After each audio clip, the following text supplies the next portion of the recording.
What's the most wholesome thing a stranger has done for you?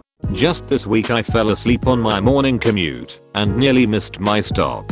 All of us on the early express bus are technically strangers, but know each other based on our unofficial assigned seats, ECT. Well, one guy rushed to wake me up. The other asked the bus driver to wait. The bus driver himself was like, "Doesn't someone get off here?" And when I nearly forgot my coat in my race to get off, they passed it forward. It was incredibly kind and considerate. I brought Kit Kats for them the next day in thanks. Reminds you that you have a village, even when you don't know it. Edit 1. This was in the USA. Our bus starts at Port Authority in New York City and goes through Hackensack, New Jersey. Yes, we are all New Yorkers who reverse commute into Jersey for work. There's a spot in the building I work at that nobody wants to work in. It's the coldest area in the building because there's an opening that doesn't close and doesn't have heat, so you can't even eat food safely because the wind will blow it away. I was moved from where I usually am and wasn't prepared for how cold it would be there. I could barely handle money because my fingers felt frozen. A customer noticed how cold it was and without even asking if I was cold, he took off his gloves and gave them to me. I have no idea what his name was, but it was the most thoughtful thing a complete stranger has ever done for me. I still have the gloves too. A homeless man stole a glove out of my friend's pocket and ran. My friend threw the other glove after him yelling, "Just take it."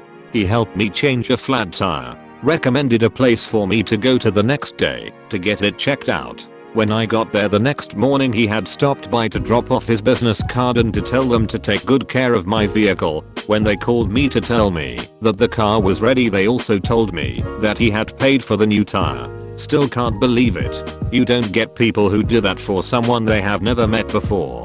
I'm a single childless guy in my 50s. I'll never have kids or a family. I don't know if it's cultural or biological or some alchemy of the two, but sometimes I want to take care of someone. Doing a simple good deed, stealing from Yiddish, a mitzvah, just to help someone out make me feel good on a very fundamental level. I worked at a gas station at the time. I'd gotten myself a pretty large burn on one arm, helping someone lift a grill after it had been used, and he dropped it without warning.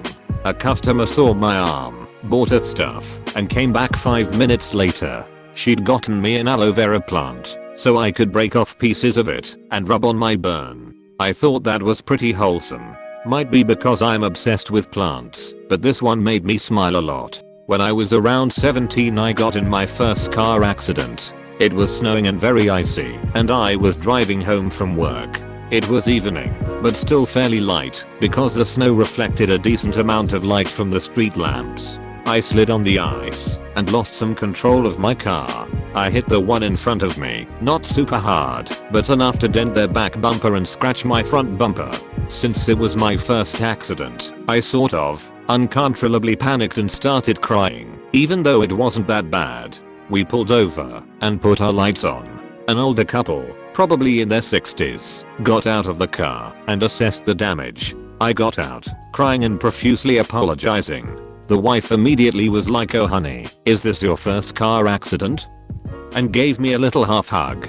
She asked her husband to grab her purse and got me some tissues from it to wipe away my tears. She said it was no big deal at all, just some scratches. She understood it was a true accident and that I hadn't been driving recklessly. Even though I hit them and dented their car, they took care of me and I will never forget it. It's kind of fresh in my mind right now because my daughter is going through driver's training. Of course I hope she never gets in an accident, but if she does I hope she is lucky enough to receive the same understanding from someone. I once ran my car into a ditch on the side of a country highway and a sweet couple stopped to make sure I was okay. They called a family friend with a tow truck to help remove my car from the mud, and while we waited I sat in their backseat and sobbed too.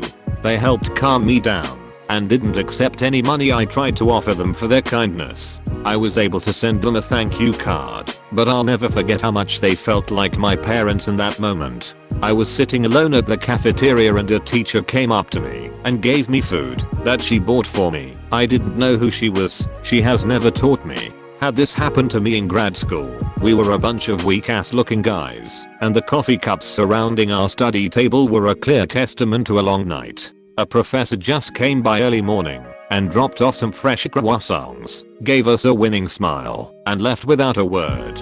I can still remember the sense of gratitude we felt. In college, flying to visit my father for spring break.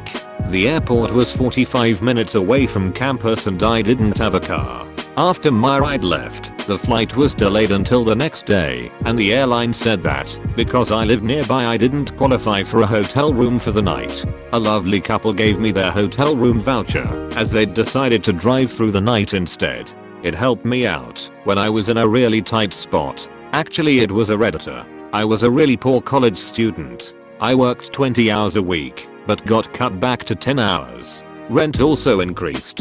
I didn't qualify for low income aid like food stamps, because grants for tuition at school counts as income. It's dumb. I had a hard time affording groceries and even meat. My meals consisted of eating cucumbers and bananas and rice crackers. I had broth and pasta and stuff, but I was getting way thinner. I'm already a short and skinny girl at under 100 pounds, and was getting skinnier and way weaker. Like walking upstairs hurt and would leave me feeling exhausted. We met up and he bought me groceries, lots of meat, and even cooked for me. When I took the first bite of the steak he cooked, I literally cried and embarrassed myself.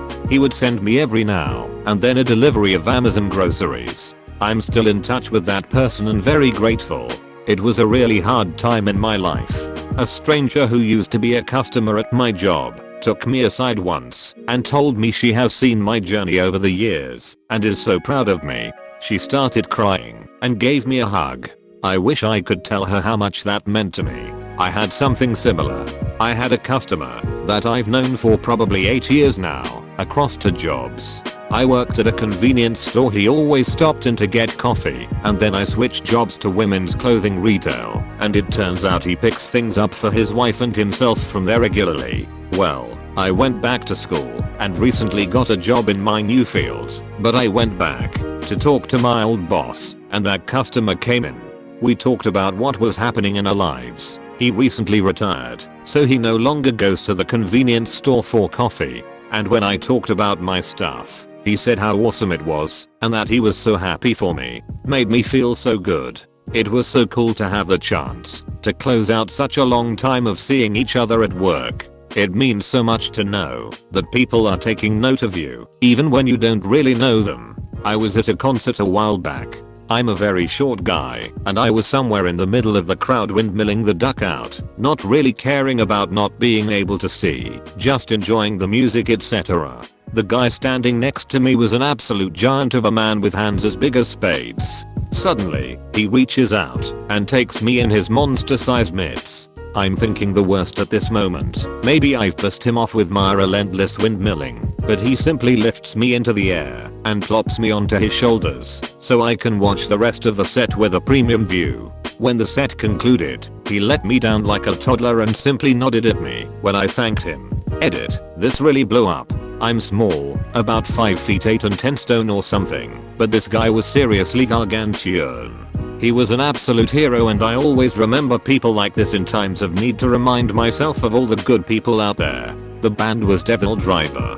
Windmilling means headbanging in a circular fashion, so your hair whips around like a windmill. I had just moved to a new town and had started a brand new job at a high school a few towns over. I lived 40 minutes away from my work, and it was the first day of school for students. I went to start my car that morning, and it wouldn't turn on. The engine had died. I had no way of getting to work, and I started to panic. I wanted to make a good impression at my new school, and it was my first professional job out of college. There was no way I would be able to find coverage in time, and it was the first day for students and a brand new job for me. Not a good look if I didn't show up.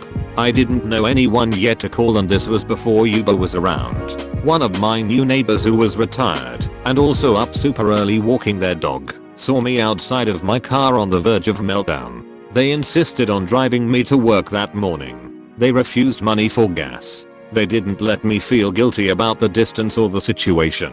and told me they were so happy to help BC they didn't have anything else going on that day. I was able to make it to my new job on time and everything else fell into place that day. I later found out that they were actually in the middle of a big move and were in the process of moving across the country that week since they had just retired. I still get emotional thinking about that morning and the overabundant kindness shown to me that day.